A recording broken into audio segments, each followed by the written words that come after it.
말씀 보겠습니다. 시편 89편 30절에서 45절 말씀입니다.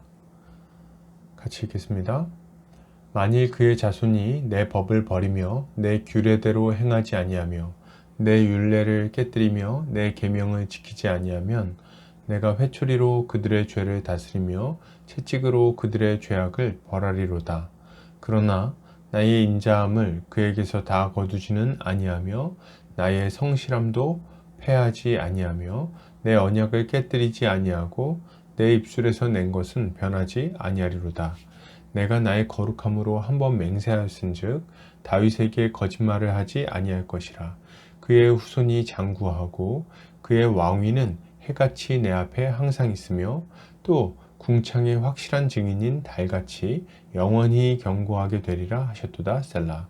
그러나 주께서 주의 기름 부음 받은 자에게 노하사 물리치셔서 버리셨으며 주의 종의 언약을 미워하사 그의 관을 땅에 던져 욕되게 하셨으며 그의 모든 울타리를 파괴하시며 그 요새를 무너뜨리셨으므로 길로 지나가는 자들에게 다 탈취를 당하며 그의 이웃에게 욕을 당하나이다.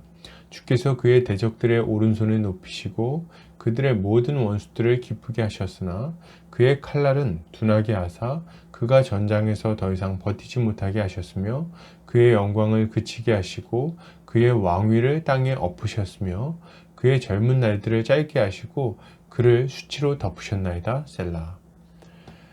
아멘. 시편 89편 30절에서 45절까지 회초리와 채찍을 맞을 때라는 제목으로 함께 말씀 나누도록 하겠습니다. 기독교인들도 이 땅에서 죄를 짓곤 합니다. 그러나 그렇다고 해서 지옥에 가지는 않죠. 그러면 계속 죄를 짓고 살아도 괜찮을까요? 오늘 본문을 통해서 함께 살펴보도록 하겠습니다. 오늘 시편 기자는 이렇게 말합니다. 만일 그의 자손이 내 법을 버리며 내 규례대로 행하지 아니하며 내 율례를 깨뜨리며 내 계명을 지키지 아니하면 내가 회초리로 그들의 죄를 다스리며 채찍으로 그들의 죄악을 벌하리로다. 시편 기자는 다윗 왕의 후손이라 할지라도 하나님의 규례를 어긴다면 그들을 징계할 것이라고 분명하게 말씀하십니다. 그러나 징계하시는 거예요. 그들을 버리지는 않으십니다. 징계의 목적은 뭘까요? 돌이키게 하는 겁니다. 하나님은 징계하시지만 버리지는 않으시죠. 여러분, 신자는 하나님께서 때때로 범죄한 자들을 징계하심으로 그들을 죄에서 돌이키신다는 것을 알아야 됩니다. 하나님은 자신의 백성들을 버리지 않으세요. 죄를 짓는다고 해서 그를 버리거나 완전히 포기하거나 그렇게 하지는 않으신다는 거예요. 그러나 여러분, 그렇다고 해서 하나님이 자신의 백성이 범죄하는데 그것을 지켜보고 계신다고 생각한다면 그것은 정말 큰 오산입니다. 하나님은 자신의 백성을 그냥 내버려 두시는 분이 아니세요. 그분은 거룩하신 하나님이시고 전능하신 왕이시며 온 우주의 통치자가 되십니다.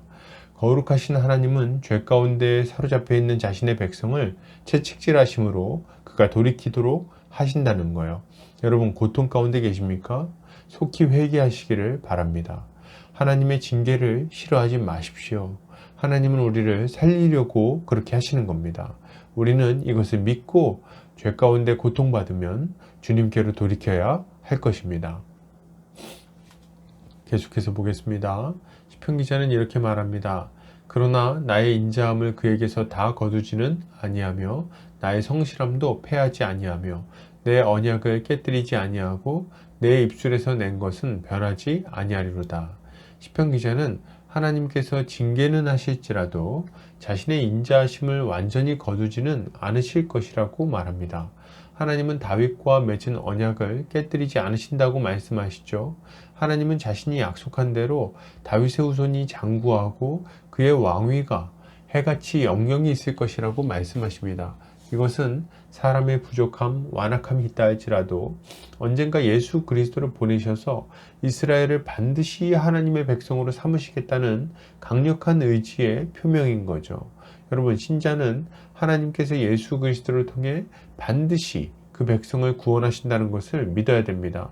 우리가 범죄하고 그로 말미암아 고통을 당하면 그 고통 때문에 절망할 때가 참 많이 있습니다. 하나님이 나를 완전히 버리신 건 아닌가? 이제 난 지옥 가는 건가? 고통과 함께 이런 두려운 마음이 생기기 때문에 그렇습니다. 그러나 이럴 때 우리는 그리스도를 바라봐야 돼요. 하나님은 우리를 버리지 않으십니다. 다윗 언약을 폐기하지 않으셨어요. 하나님은 자신의 인자를 완전히 거두지 않으십니다. 예수 그리스도 안에서 우리에게 하신 약속을 완전히 성취하셨고, 그리고 우리를 그 약속을 따라 회복시키실 것이기 때문에 그렇습니다. 여러분, 이걸 믿으시기 바랍니다. 우리의 구원은 흔들리지 않습니다. 우리가 예수 그리스도 안에 있기 때문에 그래요. 하나님은 우리를 반드시 구원하실 겁니다. 고통도 떠나가게 될 거예요. 우리는 죄에서도 떠나게 될 겁니다. 예전에 그 복된 삶은 회복될 거예요. 우리는 고통 가운데 낙심할 것이 아니라 다시 하나님의 다스림 안으로 달려들어와야 되겠습니다. 주님은 다윗과 맺은 언약을 따라 예수 그리스도 안에서 반드시 우리를 회복시켜 주시고, 그리고 구원해 주실 것입니다. 계속해서 보겠습니다. 시편 기자는 이렇게 말합니다. 그러나 주께서 주의 기름 부음 받은 자에게 놓아사 물리치셔서 버리셨으며, 시편 기자는 하나님께서 그의 기름 부음 받은 왕에게 놓아셔서 그를 물리치셨고 버리셨다고 말합니다.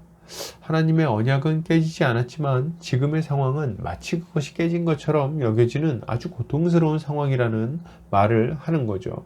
하나님은 이스라엘의 울타리를 파괴하시고 그들이 탈취당하도록 내버려 두셨습니다. 그 일로 인해 그들이 견디지 못하고 수치 가운데 살아가게 만드신 거죠. 이것은 죄가 얼마나 고통스러운 결과를 가지고 오는지에 대한 엄중한 경고라고 볼 수 있습니다. 여러분, 신자는 하나님께서 내리시는 징계가 결코 만만치 않음을 알고 두려워해야 되겠습니다. 하나님이 우리를 반드시 회복시키신다고, 또 구원을 하신다고 해서 죄를 가볍게 여기는 것은 정말이지 너무 어리석은 일입니다. 회개를 더디하는 것도 마찬가지예요. 머리부터 발끝까지 상하지 않은 곳이 없는데 언제까지 천천히 느릿느릿 여유있게 회개할 겁니까? 하나님의 징계는 결국 가벼운 문제가 아니에요. 하나님의 징계는 우리의 인생 전체를 흔들어 놓는 아주 중대한 문제가 됩니다. 우리는 그 징계 때문에 오랜 시간 어둠의 터널을 지나야 할지도 모르죠. 누가 감히 이런 고통을 괜찮다고 가볍게 얘기할 수 있습니까? 우리는 하나님의 징계를 두려워하고 하나님의 징계가 임하기 전에 회개해야 되겠습니다. 죄에서 벗어나 거룩한 삶을 살아내야 된다는 말이에요.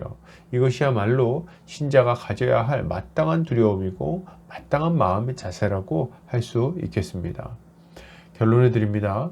여러분, 신자는 범죄할 때 하나님의 징계가 있음을 알아야 돼요. 물론 하나님은 우리를 버리지 않으십니다. 그러나 그대로 내버려 두지도 않으심을 알아야 됩니다. 우리는 하나님의 징계를 두려워하고 죄악의 자리를 떠나야 할 것입니다. 오늘 하루 주의 은혜로 승리하는 성도님들 되시기를 주의 이름으로 축복합니다.